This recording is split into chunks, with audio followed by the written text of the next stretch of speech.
Hola, bienvenidos a todos. Hoy vamos a hablar sobre la etapa más transformadora y a menudo subestimada en la vida de sus hijos, la niñez intermedia, que va aproximadamente de los 6 a los 12 años. En esta etapa no solo el tiempo de ir a la escuela, sino que es el momento en donde sus hijos sientan las bases de lo que serán como adultos. Es aquí donde ellos comienzan a responder una pregunta fundamental en sus vidas: ¿quién soy yo? Para entender esta increíble construcción, nos apoyaremos en la sabiduría de grandes expertos, como lo son Erik Erikson, Jean Piaget, Lawrence Kohlberg y Susan Herter. Podemos empezar conociendo qué es la identidad. Podemos definirla como estructura psicológica que el niño construye a partir de la integración de sus sentidos de competencia, sus roles sociales y su valoración moral, distinguiendo de los demás y forjando una imagen coherente de sí mismo, o sea, quién soy yo, e influyen como ciertos factores en su construcción como cognición, temperamento, personalidad, identidad de género, siendo estos individuales e internos. Familia, amigos y escuela, que es lo social. Valores sociales, cultura y medios de comunicación, que son como culturales también. La identidad no se genera de golpe. Esta se va generando a través de las experiencias y la interacción que se tiene con el mundo. Esta se genera principalmente al compararse con otras personas. Y hablando de los niños, estos se fijan en cómo son sus compañeros y se llegan a preguntar: ¿soy tan rápido como él? ¿O dibujo mejor que ella? Y esto ayuda a que los niños puedan ver sus fortalezas y sus debilidades y a ver qué cosas son las que los hacen únicos.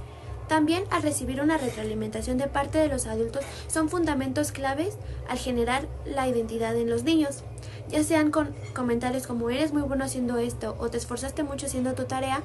Esto ayuda a que los niños añadan esa cualidad a la idea de sí mismos. También el hacerse responsables, como cuidar a alguna mascota o hacerse responsables de sus tareas de la escuela, ayuda a que los niños vean que son confiables y capaces de hacer las cosas. Y eso también es fundamental en la generación de identidad en los niños. La identidad en la niñez intermedia se configura como una estructura compleja que se va armando poco a poco. Es similar a cómo se construye una casa, donde cada ladrillo es una experiencia o una característica nueva. La configuración de esta identidad se basa en que los niños y niñas integran y organizan tres aspectos principales de su ser. El primero es el yo físico, y este se refiere a lo que el niño piensa sobre su cuerpo y sus capacidades motoras. En esta etapa el cuerpo es muy importante, especialmente en relación con el deporte y el juego, ya que configura su identidad sobre si son rápidos, fuertes o son buenos en alguna actividad. El segundo es el yo social. Este es quizás el punto más importante, ya que se define por las relaciones con los demás y el sentido de pertenencia. El niño internaliza los roles que desempeñan los grupos sociales. Por ejemplo, puede identificar el rol de la familia, el de la escuela o en equipo, y cómo se percibe con sus amigos. Configura su identidad al ser el amigo más leal, el líder de equipo o el ayudante del maestro. Y el tercero es el yo psicológico emocional. Este es donde el niño empieza a definir su identidad con base a sus cualidades internas, sus sentimientos y su forma de actuar. A diferencia de la etapa anterior, ahora usan términos más abstractos y permanentes para describirse. Por ejemplo, en lugar de decir estoy triste, pueden decir soy una persona sensible o soy muy inteligente. La identidad se configura cuando el niño o niña logra unir estas tres versiones del yo en una idea única y coherente de quién es. Esta configuración les da la sensación de estabilidad y confianza para enfrentarse a nuevos retos sociales y académicos. Bueno, para seguir hablando de lo que es la generación de identidad de los niños, vamos a retomar un poco de lo que nos hablaba Erik Erikson, que él nos hablaba de lo que es la búsqueda de competencia. Él la llamaba laboriosidad versus inferioridad. Erikson veía el desarrollo como una serie de crisis o desafíos psicosociales. La laboriosidad, que viene siendo el sentido de la competencia, que el niño se enfoca en dominar algunas cosas que son fundamentales para su cultura, como lo es leer, aprender a escribir, terminar de realizar algunas tareas domésticas, resolver conflictos sociales, etc. Él se siente bien cuando logra realizar o cumplir esas tareas y ve que produce resultados valiosos para él, como lo puede ser que lo felicite su madre o que le digan cosas buenas los profesores por terminar de hacer algún trabajo de la escuela. Y la inferioridad nos habla del sentido de incompetencia que genera el niño. Esto ocurre cuando el niño se ve constantemente criticado y se siente incapaz de poder cumplir las cosas o tareas o perspectivas de sus padres y profesores. Y si ve que sus esfuerzos no son nada valorados. Y bueno, ¿qué significa esto? Bueno, el mundo del niño se expande y ya no nada más es su familia, sino que incluye la escuela, amigos, y si practica alguna actividad extraescolar, pues también la incluye. El desafío central es desarrollar un sentido de competencia y habilidad, lo que viene siendo la laboriosidad, al dominar las nuevas destrezas académicas y sociales que está teniendo. Y bueno, a todo esto, ¿cómo lo viven los niños de 6 a 12 años? Los niños de esta edad se empiezan a hacer preguntas como ¿puedo hacerlo bien? O ¿lo estoy haciendo bien? En la escuela, los niños viven la laboriosidad cada vez que aprenden cosas nuevas, ya sean tablas de multiplicar, al leer, al terminar algún libro o lectura, al hacer cosas nuevas y aprenderlas y recibir un buen reporte de las cosas que hicieron. Y un niño que se siente laborioso, bueno, hablando de como lo llama Erikson, laborioso, los niños dicen, soy bueno para esto, o me gusta hacer esto, porque se sienten realizados, sienten que están haciendo las cosas bien. En el juego o los juegos, esto sucede cuando el juego se vuelve más formal, ya sean algún deporte como el fútbol, voleibol, fútbol americano, algún tipo de deporte que tenga reglas, o con los juegos de mesa, porque pues, ya vienen reglados. Entonces, los niños van moldeando su identidad y se dan cuenta que pueden ser buenos jugadores o llamados como buenos capitanes, dependiendo de la actividad que estén haciendo. Y hablando de cómo se manifiesta la inferioridad en estos momentos, es cuando al niño constantemente le va mal en la escuela y escucha diversos comentarios como que es un mal niño o que es un pésimo estudiante, que es lento, que nunca hace las cosas bien. Entonces esto hace que el niño sienta o se siente inferior a las demás personas y puede llevarlo a evitar desafíos en un futuro, que ya no quiere hacer cosas porque siente que las va a hacer mal. Jean Piaget nos habla de lo que es el pensamiento lógico y esto lo vemos en la etapa de las operaciones concretas. Piaget nos habla en esta etapa de cómo se centra en el desarrollo de la inteligencia en el niño y cómo éste aprende a pensar y a usar su pensamiento lógico. La influencia de Piaget en la construcción de la identidad de un niño es especialmente en la etapa de los 6 a los 12 años, justamente, que es indirecta pero fundamental. Piaget no se centró en la identidad psicosocial como lo hizo Erikson, sino que él se centra en cómo el niño desarrolla la capacidad de pensar sobre sí mismo y sobre el mundo.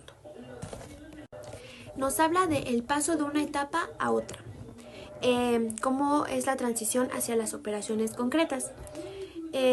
Proporciona las herramientas cognitivas necesarias para formar la identidad en el niño y que se vuelva más compleja y social. Y estas las vamos a dividir en 3. La primera es la descentralización, ver el yo desde afuera. Esta es una nueva capacidad que va a desarrollar el niño y va a permitir que él se entienda a sí mismo. No cómo se siente, sino cómo los demás lo pueden percibir, cómo los demás lo ven a él. Esto es crucial para poder formar una identidad social. Él empieza a entender cómo puede ver o cómo puede ser el hijo de mamá, ser el amigo de Juan y también ser un mal estudiante al mismo tiempo.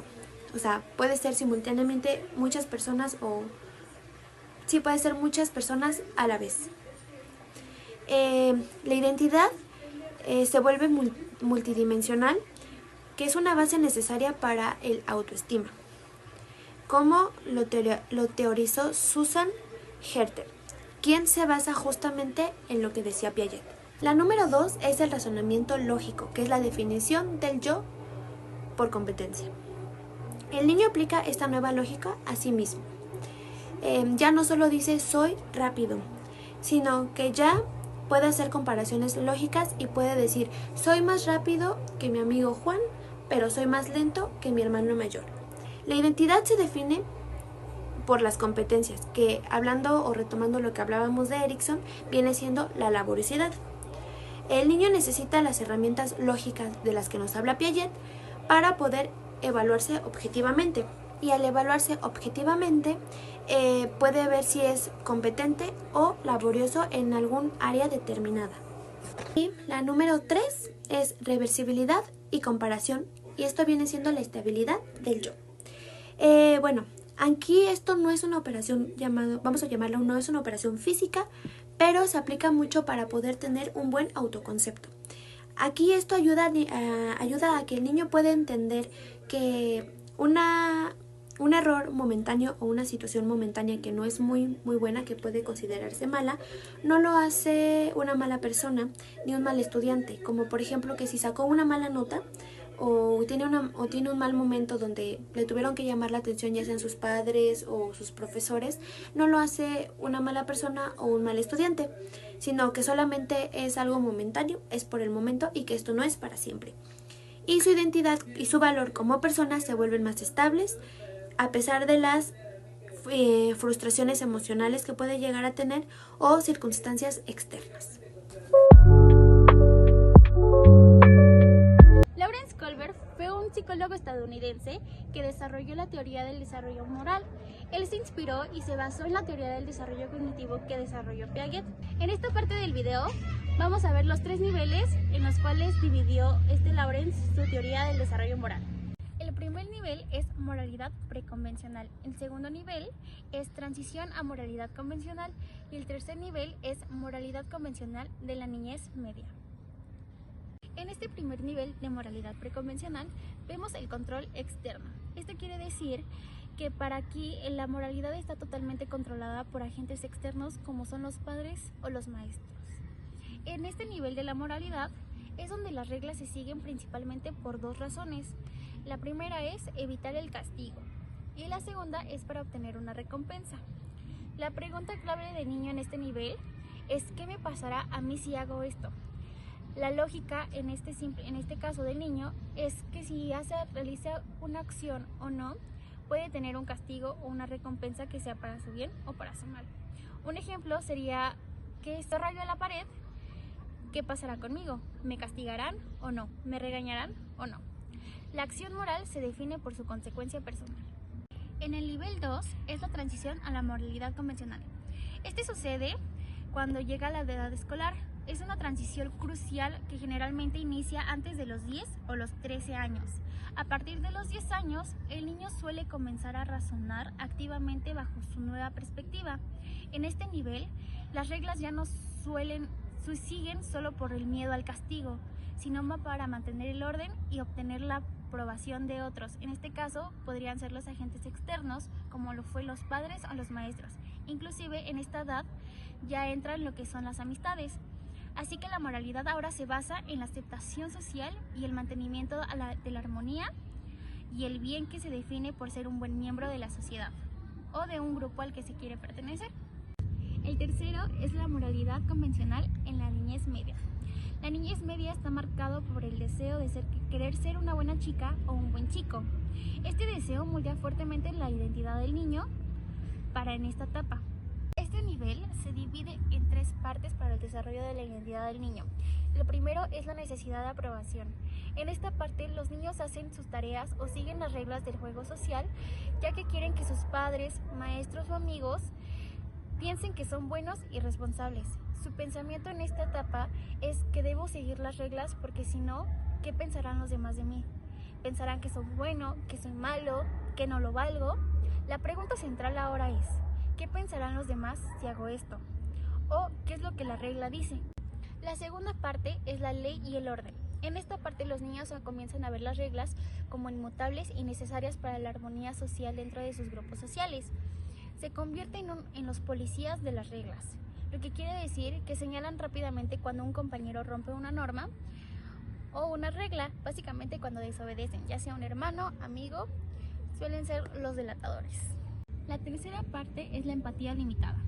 Aunque en esta parte su empatía suele ser mayor, su razonamiento moral en este nivel sigue estando fuertemente ligada a las reglas y a las normas, y no tanto a la comprensión de principios universales y a la complejidad de dilemas personales. La transición a la tercera etapa del buen chico buena chica es fundamental, ya que en esta etapa el niño empieza a internalizar la moralidad, ya no solamente actuando por evitar el miedo o el castigo, sino por el profundo deseo de ser aceptado y tener un rol positivo dentro de un grupo social, ya sea que pertenezca o todavía no.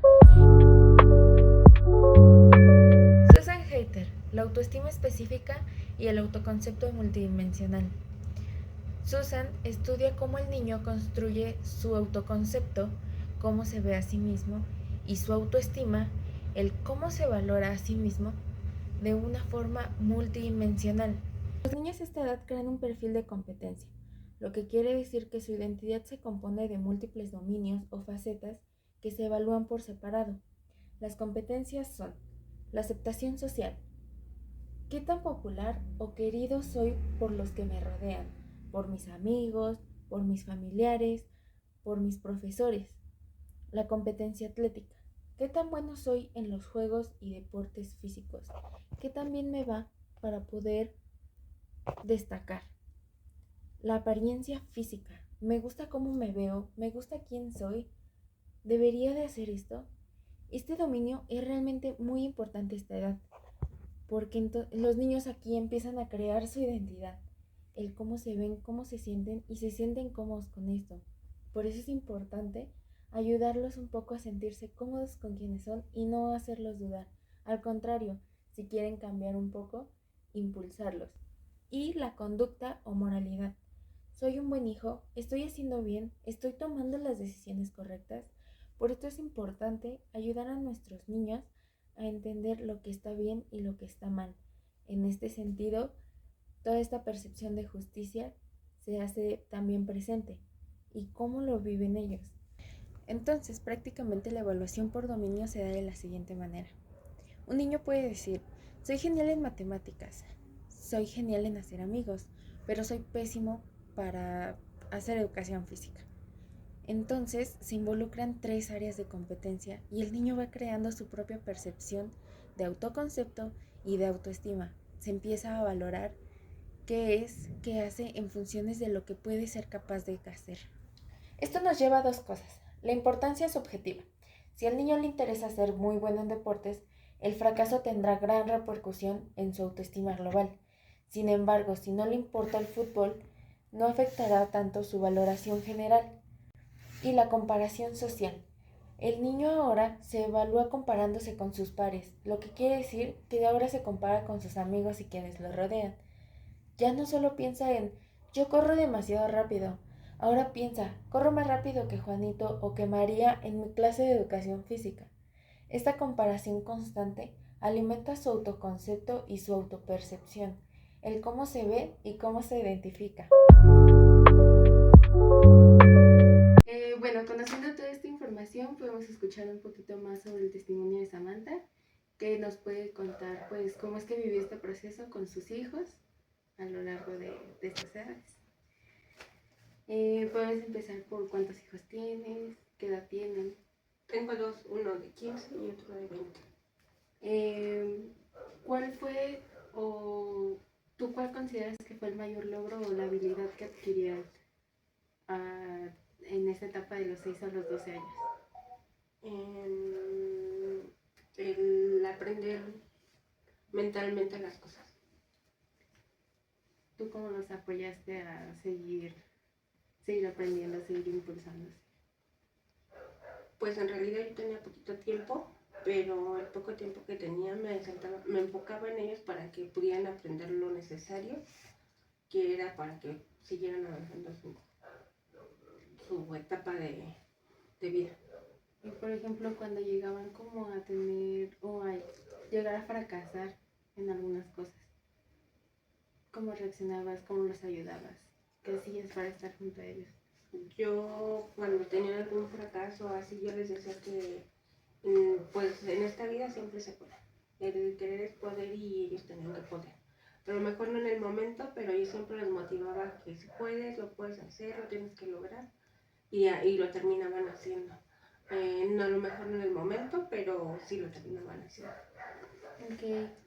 Y por ejemplo, en el ambiente pues de casa familiar, ¿tú crees que les dabas alguna responsabilidad, que eran responsables en algún aspecto?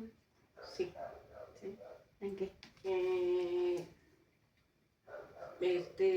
Independientemente de cada uno, ellos sabían que su responsabilidad de ellos era hacer su tarea, tener su uniforme listo, levantarse temprano, vestirse y regresando a la escuela lo mismo, cambiarse el uniforme, sentarse a comer y lavar sus trastes. Esas eran sus responsabilidades de ellos.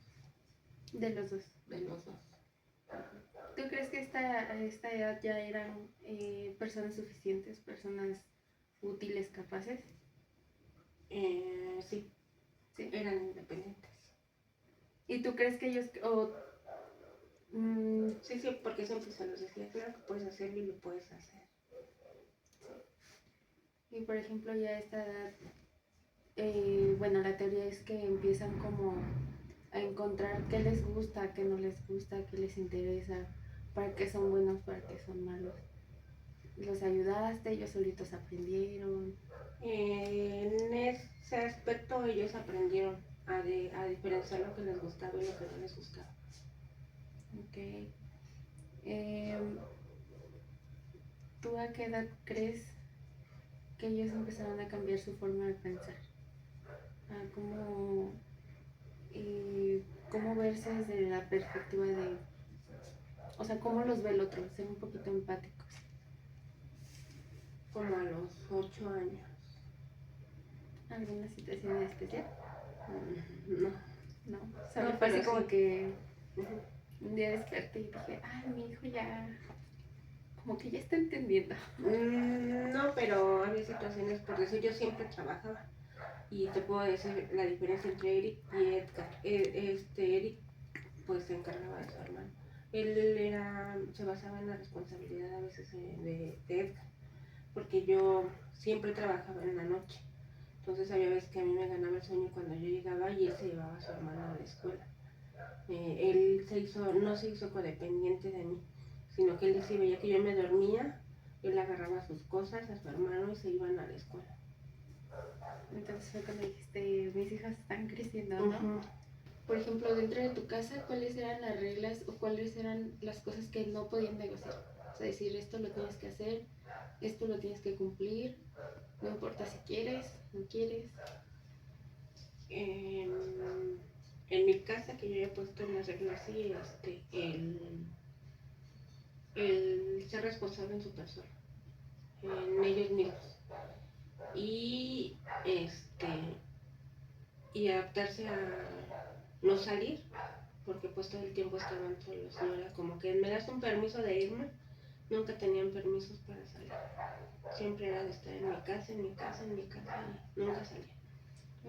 Muchas veces, más bien a esta edad, es cuando empezamos a ir a la escuela, empezamos a convivir con los demás y entonces los demás a veces nos obligan o nos hacen presión para que nosotros hagamos ciertas cosas. ¿Tú crees que ellos tuvieron estas presiones? Y si las tuvieron, pues, si los enseñaste a no hacer las cosas por presión de los amigos, de la familia o de con quienes estuvieran. De hecho, sí tuve una situación así con Eric en tercero, pero yo hablé con ellos y de ahí, o sea, no era como que a mí me vas a obligar a hacer algo. Ajá, no es como que tú me vas a obligar. Ellos me decían, oye mami, tal persona me quería que hiciéramos esto, y yo le dije que no. Entonces, solamente una vez tuve una situación en ese aspecto. ¿Y tú cuál crees que fue como que la palabra clave o lo que dijo esto? El no lo tienen que hacer, porque yo no puedo estar todo el tiempo atrás de ustedes para que ustedes hagan las cosas correctas. Ok. Igual pues a esta edad como que buscamos mucho el soy bueno, soy malo, qué hago bien, qué hago mal. Entonces, para ti, teniéndolos más o menos a esta edad, ¿qué era que fueran unos buenos niños? O sea, ¿cuál era tu definición de es un buen hijo, está haciendo esto bien? ¿Y tú cómo crees que ellos interpretaban el quiero que sean buenos? Pues es que yo siempre les decía, ustedes se deben de portar bien porque pues no hay niños malos si los papás lo permiten, ¿no? Entonces yo siempre les metí eso en la cabeza, ¿no? De que tú eres bueno, eres una buena persona y no debes de ser igual que todas las demás personas. Si tú ves que un niño se tira al piso y eso no está bien hecho, tú no lo tienes que hacer. Yo siempre puse límites en ese aspecto. Ajá. ¿Y con cuál de los dos batallaste más? Con ninguno. Con ninguno. Con ninguno de los dos. ¿Hubo alguna situación en la que tus hijos se sintieron mal o insuficientes, inferiores a algunos amigos? O sea, respecto a otros niños. Sí. ¿Por qué? Porque había situaciones que, como en todas las escuelas, hay niños que hacen bullying. Había niños que Edgar siempre ha sido gordito. A él sí le hicieron mucho bullying porque está gordo. Porque, o sea, sí lo hacían sentir mal. Yo ya no quería ir a la escuela por eso. Pero sí pasa esa situación. ¿Y tú cómo lo...? Porque como papás pues siempre tratan de hacer entender a sus hijos, es que tú como persona, o sea, eso no te va a definir como persona, ¿no? Una calificación, una apariencia no te define. Pero al final de cuentas, ¿realmente tú cómo crees que apoyaste a tu hijo en esa parte? Ellos siempre han sabido, ¿no? Que ellos son lo que son como personas, no lo que la demás gente diga ni lo que les quiera hacer sentir, ¿no? En ese aspecto yo primero hablé con él, le dije que nada de lo que pasaba era verdad y que pues su cuerpo era así y que pues se tenía que acostumbrar a vivir así, ¿no? Y que dijera lo que lo dijeran los demás, pues él era una persona normal, igual a todas las personas. Hizo un cambio de escuela y con eso solucioné todo porque ahí le dieron terapia para que él entendiera que no estaba fuera de lo normal porque estaba gordito. ¿Y tú crees que él en verdad cambió su percepción? O sea, el cómo se percibía así mismo. Sí, exacto. Bueno, entonces, otra cosa que me quieras contar. De cómo tus niños empezaron a decir, yo soy esto. A mí me gusta esto, a mí me gusta el otro sin necesidad de que alguien más influya. Bueno, de hecho ellos siempre fueron como que tomaron sus decisiones, yo nunca influí en eso y te puedo decir que Eric solita aprendió a leer porque yo había veces que no le ayudaba a lo mejor a sus tareas y en un día me di cuenta que él ya leía. Había momentos en que le ayudaba por lo mismo de mi trabajo que a veces no me acoplaba, a las veces que podía pues lo hacía, cuando no, te puedo decir que él aprendió a leer solo. Él aprendió es un niño independiente, o sea, aprendió a ser un niño independiente desde chiquito. Yo trabajaba y cuando yo llegaba, mi casa estaba limpia. Entonces, él siempre fue como que muy independiente de lo que nosotros hiciéramos. Y Edgar te puedo decir que a lo mejor él aprendió a raíz de cómo fue creciendo, ¿no? Porque con él sí fueron muchos obstáculos, ¿no? De que por su peso, porque los niños le hacían burla, porque los niños le hacían por todo eso. A él sí le costó un poquito más de trabajo, pero yo siento que la edad así donde ella dijo yo soy yo, fue a los 10 años donde él dijo yo quiero esto, me gusta esto y voy a hacer esto y no me importa lo que diga la gente. O sea, ya una decisión firme a los 10. Ajá. Ok. ¿Y a cuál viste con más dudas? A él. A él. Ajá. O sea, como que no sabía realmente qué tomar. ¿no? Exacto. Ok, pues ya por último, ¿qué recomendación tú me darías para algunos padres que pues no sepan cómo apoyar a sus hijos a forjar una identidad o que no sepan cómo apoyarlos? ¿Tú cuál crees que sería una buena? Yo pienso y siempre he dicho que la comunicación. El escuchar a tus hijos, lo que sienten, lo que no sienten, lo que les gusta, lo que les duele, lo que les hace la gente. Y sobre todo decirles la confianza está en mí y en nadie más. Tú si me dices a mí las cosas, yo voy a saber con qué defenderte para que de aquí a mañana no te ataquen de esa manera. Entonces yo siento que es más que nada la comunicación. Yo creo que también un poquito la confianza, respetar, ¿no? O sea, respetar si mi hijo no es igual que yo, pues lo tengo que aceptar y lo tengo que respetar, ¿no? Algo hay muy cierto, ¿no? En una ocasión a mí me preguntaron, ¿no? Tocando otro tema, ¿no? ¿Qué tal si mi hijo salía con una orientación diferente, ¿no? Y mi respuesta es, pues yo lo apoyaría porque toda la vida va a ser mi hijo. Y eso no lo va a definir como persona, ni hoy, ni mañana, ni siempre. Y yo siento que más que nada la confianza, ¿no? La confianza que tú les des a tus hijos para que se sienten y te digan, oye, tengo este problema. Y no se sienten con otra persona y le digan, tengo este problema. Y a lo mejor esa gente se aproveche de eso. Exactamente. Pues ya regresando toda esta situación al tema, pues que realmente se sientan seguros de ser quienes son y pues no duden, no tengan tantos problemas como muchos de los jóvenes de ahora tenemos, ¿no? El no saber quién soy, qué quiero y a dónde voy, ¿no? Exacto. Pues muchas gracias. Sí, de nada. Por aquí tenemos algunas recomendaciones de lo que sí podemos hacer con nuestros niños. Por ejemplo, fomentar la perseverancia y elogiar su proceso y su esfuerzo. Por ejemplo, algunas frases como me gusta que te esfuerces y puedes seguir haciéndolo mejor, o me gusta que te estás esforzando y no te desesperas o no lo dejas, ¿entienden? Cuestionar suavemente la lógica que a veces tienen, porque a veces al querer marcar sus errores cometemos el error de hablarles con mucha dureza, mucha fuerza, y esto los desanima. Entonces decirle, ¿estás seguro de esto? Y que ellos tomen sus propias decisiones. Guiarlos para ver la perspectiva de otros. Tratar de que se pongan en el lugar de alguien más para que entiendan cómo es que los demás se sienten. Explicar por qué las reglas de la casa y ser honestos. El decirles, esta regla es para que todos estemos bien o para que encuentren un bienestar. También está el reconocer y celebrar cuando tienen éxito en los dominios que a ellos les interesan. Por ejemplo, que sean buenos para las actividades que ellos quieren. Y sobre todo recordarle que su valor como persona no depende solamente de su éxito o de sus logros, sino de quiénes son, cómo se identifican y comprenderlos un poquito en toda esta etapa.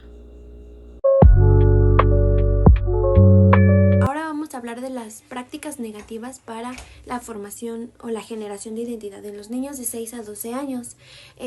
Una de ellas sería criticar o ridiculizar las cosas que ellos hacen. Eso no sería algo bueno para la identidad de los chicos. Cuando son más pequeños, no, de hecho bastante más grandes, el hacer las tareas por ellos tampoco es muy bueno porque pues impides la oportunidad para que ellos aprendan a hacer las cosas por ellos mismos. Imponer soluciones. No dejas que los chicos empiecen a dar uso de su lógica. Entonces no los dejas pensar alguna solución para los, digamos, problemas que ellos pueden tener. Aplicar castigos arbitrarios o algunas amenazas así de regañarlos muy feos o amenazarlos, no. Sí llamarles la atención, pero de una manera tranquila para que ellos puedan entender lo que hicieron mal o lo que no estuvo bien hecho. Y compararlo con más personas, pero negativamente, de así como cuando les decían, es que ¿por qué no eres como tu hermano que es tal, tal y tal y tal? Eso no. Eso no es bueno para la formación de identidad, porque el chico, chica, el niño no aprende a valorarse a sí mismo ni sabe cómo darse importancia a las cosas que él sabe hacer, porque va a compararse constantemente con las personas. Entonces, eso tampoco sería muy bueno. Y recuerda, tu hijo está en pleno descubrimiento, sé su puerto seguro. Recuérdale que su valor no está en lo que hace, sino en quien